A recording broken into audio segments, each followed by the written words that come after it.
I want to teach you on principles on living a life that is more than enough. Say this with me. I am destined to live a life of more than enough.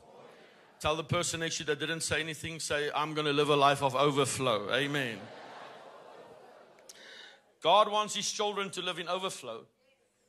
God wants His people not to live in overdraft, but in overflow. God is not a God of miracles only, He's a God of management. And we have to understand how the system of God operates. And a renewed mindset is the key for any person to walk in overflow. You must renew your mind. If you don't renew your mind, you'll stay at the same level. Your life goes as your mind goes. As a man thinks in his life or in his heart and mind, so easy.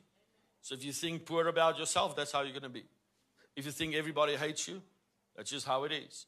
If you think God never answers your prayers will never be answered. You have to renew your mind. On finances, it's exactly the same. You get poverty mentalities. You get penny mentalities. You get millionaire mentalities. And you get billionaire mentalities. All of them think differently. Not one of them thinks the same. I've met billionaires in my life, and I realized that they don't think the same as a millionaire at all. It's worlds apart. And then you meet millionaires, they don't think like thousandaires.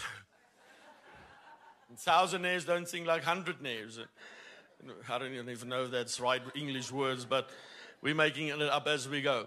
But every person has a different level of life, and it costs the renewing of the mind.